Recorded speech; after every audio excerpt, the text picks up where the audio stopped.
Hello, welcome back. आज हम करने वाले हैं 1550 जो है 3 कंसेक्यूटिव ऑड्स। सिंपल सा क्वेश्चन है जिसमें आपको बोला गया एक एरे दिया गया है। अगर उस एरे के जितने भी एलिमेंट्स हैं उनमें 3 एलिमेंट्स कंसेक्यूटिवली ऑड है तो आपको ट्रू रिटर्न करना है, अदरवाइज फॉल्स रिटर्न करना है। कहने का मतलब क्या है, मान लो आपके पास दिया गया है एक एरे है, आपके पास एक एरे दिया गया है यहाँ पे। ठीक है, आपको मान लो 4 3 7 11 14 ऐसा एरे दिया गया है। ठीक है, आप यहाँ पे चेक करोगे, यहाँ पे क्या है, ये वाला है, ये इवन है। ये वाला 3 जो है ऑड होता है, 7 जो है ऑड होता है, 11 जो है ऑड होता है, 14 जो है इवन होता है, राइट। आप ये कर सकते हो। इस केस में आपको देखोगे, आपको तीन तीन एलिमेंट्स कंटिन्यूअस ऑड मिल गए, तो आप ये ट्रू रिटर्न कर सकते हो। क्यों? हमको 3 कंटिन्यूअस ऑड मिल गए, हमको यही चाहिए था। लेकिन मान लो अगर यहाँ पे बीच में 12 होता तो ये इवन बन जाता, और यहाँ पे लास्ट में 15 होता तो ये वो ऑड बनता। तो यहाँ पे इस केस में हमको फॉल्स रिटर्न करना पड़ता। क्यों फॉल्स क्यों रिटर्न करना पड़ता है? फॉल्स इसलिए रिटर्न करना पड़ता है क्योंकि हमारे पास कंजिक्यूटिव 3 नहीं है। ये चारों अगर देखोगे उनमें 3 ऑड्स है, लेकिन बीच में जो है एक इवन वाला एलिमेंट आ रहा है, एंड हमको इवन वाला एलिमेंट नहीं चाहिए। ठीक है, तो काफ़ी सिंपल है। एक तरीका आप ये हो सकता है कि आप एक सिंगल पॉइंटर यूज़ करो। मान लो हम इसी एरे में ट्रेवर्स करते हैं, तो 4 3 7 12 12 नहीं था, 11 था ना, 11 14 16 ऐसा करके है कुछ। ठीक है, तो अब सबसे पहले एक काउंट नाम का वेरिएबल ले लेंगे, जो जो क्या है बेसिकली काउंट करता है कि जब काउंट अगर 3 हो। ठीक है, इफ काउंट 3, ये काउंट जो है कॉन्जिक्यूटिव काउंट कर रहा है, कॉन्जिक्यूटिव ऑड काउंट। ठीक है, अगर काउंट 3 हो जाता है देन हम ट्रू रिटर्न कर देंगे किसी भी पॉइंट पे। ठीक है, सबसे पहले तो एक आप एक एक देख सकते हो कि अगर आपका एरे का लेंथ लेस देन 3 है तो बाय डिफॉल्ट आपको फॉल्स रिटर्न करना है, क्योंकि कंसेक्यूटिव 3 तो उस केस में पॉसिबल नहीं है। ठीक है, दूसरा, आप मान लो एक पॉइंटर लिए हो, आप 4 से स्टार्ट किए हो, यू स्टार्ट फ्रॉम 4। ये मान लो हमारा पॉइंटर का नाम है पॉइंटर। अभी हम 4 पे स्टार्ट कर दें, तो क्या हमारा 4 ऑड है? 4 इस केस में ऑड नहीं है, तो 4 4 जो है वो इवन है। तो हम कुछ नहीं, हम काउंट को वैसे ही रहने देंगे, क्योंकि हमको क्या है, हमको ऑड काउंट चाहिए ना।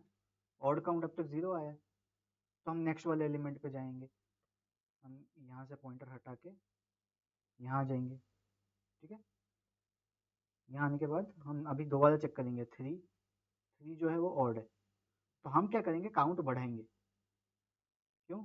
ऑड काउंट है ना, तो ऑड काउंट जो है, अभी हमको 3 जो है वो ऑड मिल गया, तो हम काउंट बढ़ा देंगे। ठीक है, इंक्रीमेंट काउंट। ठीक है, तो इसके बाद इसका जो नेक्स्ट वाला है वो इंटरेस्टिंग है, 7। क्या 7 ऑड है? जी 7 ऑड है। अगर 7 ऑड है तो हम इस काउंट को इंक्रीमेंट करेंगे, मतलब काउंट जो है वो बनेगा 2, राइट।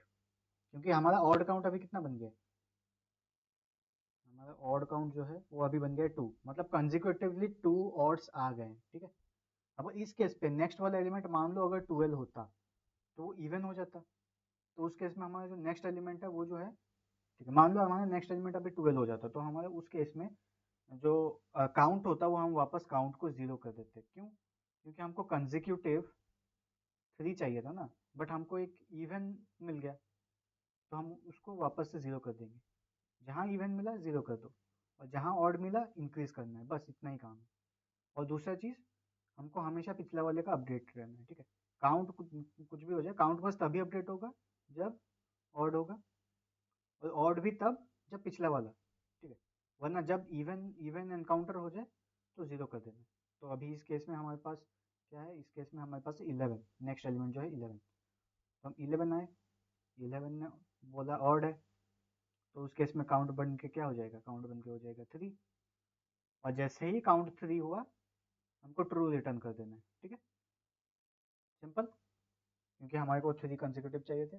अगर मान लो वहाँ पे 12 होता तो वो काउंट नहीं होता, फिर आगे ऐसे बढ़ता जाता, पूरा एरे एग्जॉस्ट हो जाता, लेकिन हमको नहीं मिलता। तो इस चीज़ का एक सिंपल सा हम कोड लिख सकते हैं। पहले तो आप एक लिख सकते हो, इफ़ लेंथ जो है वो लेस देन 3 है तो रिटर्न कर सकते हो आप फॉल्स। हालांकि ये वाला लाइन आपको ज़रूरत नहीं पड़ेगी, क्योंकि बाय डिफ़ॉल्ट ये जो है हमारे कोड में मिला हुआ है, दिखाऊँगा आपको कैसे। लेकिन हमारे कोड में क्या था, हम पहले चेक कर लें कि क्या इवन है, इवन है तो हम काउंट को 0 कर दें, ऑड है तो हम काउंट को इंक्रीमेंट कर दें, और अगर काउंट का वैल्यू 3 होता है तो हम उसको ट्रू रिटर्न कर दें। तो इस सबको हम एक फॉर लूप में चला सकते हैं क्योंकि हम सारे एलिमेंट्स में जा रहे हैं। तो मान लो फॉर इंट आई इन जो भी है नम्स, ठीक है। तो फॉर एवरी इंट आई हम नम्स के अंदर क्या चलेंगे, हम एक लूप चलेंगे, मतलब नम्स एरे में एक लूप चलेंगे।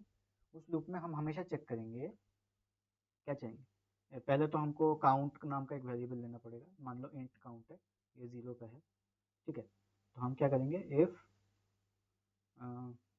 आई जो है वो I percentage to not equal to 0 है, यानी ये ऑड है। या फिर आप दूसरा बिटवाइज वाला भी यूज़ कर सकते हो, यानी आई एंड 1 इक्वल्स टू 1 होता है, ठीक है। ये जो होता है ये आपका बिट ऑपरेटर्स के साथ आप यूज़ कर सकते हो। कैसा, देखो मान लो आपका आई जो है वो 3 है, तो 3 का आप बाइनरी क्या लिखते हो, 3 का आप बाइनरी लिखते हो 0 0 1 1, और 1 का फिर बाइनरी क्या बनता है 0 0 0 1। उन दोनों का एंड करोगे कितना निकलेगा, इसका एंड 1, इसका एंड 0 0 0। तो लास्ट में आपको क्या मिला, लास्ट लास्ट बस लीस्ट सिग्निफिकेंट डिजिट आपको देखो, लीस्ट सिग्निफिकेंट डिजिट आपको क्या मिला है 1। तो अगर वो 1 के इक्वल है तो हम ऑड बोल देंगे। लेकिन मान लो अभी आपको 10 दिया गया है, 10, तो 10 का बाइनरी कितना होता है 1 0 1 0, ठीक है। एंड फिर उसके साथ 1 का अगर एंड निकालोगे तो कितना आएगा, इस केस में ये 0 है, ये 0 है, ये 0 है, और ये भी 0। तो ये जो है 0 मिल जाता है आपको। आपको कोई भी नंबर के साथ लेके देखना है आप कर सकते हो। एंड अगर ऊपर वाला हमको नीचे नीचे 1 दिया है, लेकिन और ऊपर जो है हमारा जिसका हमको निकालना है ऑड या इवन है, अगर उसका लीस्ट सिग्निफिकेंट बिट 1 होगा तो बाय डिफ़ॉल्ट हमको 1 आंसर मिलेगी। अगर उसका लीस्ट सिग्निफिकेंट बिट 0 होगा तो हमको आंसर 0 मिल जाएगी। इसका मतलब ये इवन है। तो आप ये भी यूज़ कर सकते हो, फिर ऊपर वाले यूज़ कर सकते हो, दोनों सेम चीज़ है, ठीक है। तो ये बस ऑड कैलकुलेट करने के लिए अगर आप बिटमैक्स यूज़ करते हो, वो कंपैरेटिवली थोड़ा कुछ मिली सेकेंड फास्ट है, हालांकि फ़र्क नहीं पड़ता क्योंकि ये दोनों ही कांस्टेंट टाइम में हो रहे हैं, ठीक है। तो अगर ऑड आता है तो हम क्या करेंगे, ऑड आता है तो हम काउंट को बढ़ा देंगे, राइट। एंड काउंट बढ़ाने के बाद एक बार चेक करेंगे कि काउंट इक्वल टू 3 है क्या। काउंट इक्वल टू 3 तो हम रिटर्न ट्रू कर देंगे, ठीक है। खुश इतना। और अगर इफ यानी ऑड नहीं है, इवन है, मतलब एल्स, एल्स केस में क्या आ जाएगा, इवन होता है, ठीक है। इवन में हमने क्या बोला था, इवन में हम कर देंगे काउंट इक्वल टू 0, वापस से 0 कर देंगे, ठीक है। और ये फॉर लूप बंद हो जाएगा, ठीक है। तो ये सब है। और लास्ट में अगर ये पूरा फॉर लूप खत्म हो जाता है, ना ट्रू रिटर्न होता है और काउंट एग्जॉस्ट मतलब ट्रू रिटर्न नहीं होता और एरे जो है वो एग्जॉस्ट हो जाता है, तो हमको क्या रिटर्न कर देना, हमको रिटर्न कर देना है फॉल्स, ठीक है। ये था हमारा पूरा कोड, देख लो सिंपल सा कोड है काफ़ी, 2-4 लाइन का कोड है। इसको चलो करते हैं टाइप, ठीक है। हमको सिंपल सा दिया है, हमको रिटर्न करना है, ये हमारा फंक्शन। तो चलिए इसको कोड करते हैं। हमको सबसे पहले काउंट बनाना था, जो क्या काउंट करेगा, नंबर ऑफ कंसेक्यूटिव ऑर्स, ठीक है। और काउंट इनिशियली हम 0 रखेंगे, और हम एक फॉर लूप चलाएंगे जो पूरे फॉर लूप में चलेगा, जैसे इंट आई, वो चलेगा कहाँ तक, वो चलेगा एल में, ठीक है। इसको हटा देते हैं, ठीक है। इस केस में हमको क्या कर देना, ये इफ आई जो है, आई ऑड निकालने आप, आई एंड 1 भी निकाल सकते हो, या फिर आप चाहो तो आप परसेंटेज 2 इक्वल टू निकाल सकते हो। दोनों का आंसर सेम है, दोनों का टाइम कॉम्प्लेक्सिटी भी सेम ही होगा, ठीक है। ये अगर 1 देता है तो हमको क्या कर देना, हमको काउंट प्लस बढ़ा देना। और हमेशा बढ़ाने के बाद हमको चेक करना पड़ता है कि इफ काउंट 3 के इक्वल बन जाता है तो हमको क्या करना है, हमको ट्रू रिटर्न कर देना, ठीक है। वरना एल्स अगर इवन होता है तो हमको क्या कर देना, इवन होता है तो हमको काउंट को 0 कर देना है, ठीक है। लास्ट में एरे खत्म, पूरा फॉर लूप खत्म होने के बाद, एरे एग्जॉस्ट हो जाने के बाद हमको फॉल्स रिटर्न कर देना है, ठीक है। ये कोड अभी को चेक कर लेते हैं,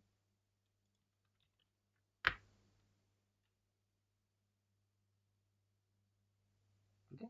ये कोड है, 100% टाइम एफिशिएंसी है, और इसका कॉम्प्लेक्सिटी अगर आप एनालाइज करोगे, और अगर आप कॉम्प्लेक्सिटी एनालिसिस करोगे, जो टाइम कॉम्प्लेक्सिटी है वो हमने यहाँ पे लगाया है बिग ऑफ एन, एन इसलिए क्योंकि हमने बस एक ही लूप चलाया और लूप के अंदर भी जो इफ एल्स है वो भी कांस्टेंट टाइम में हो रहा है, तो जो लूप है वो एन टाइम्स चलेगा।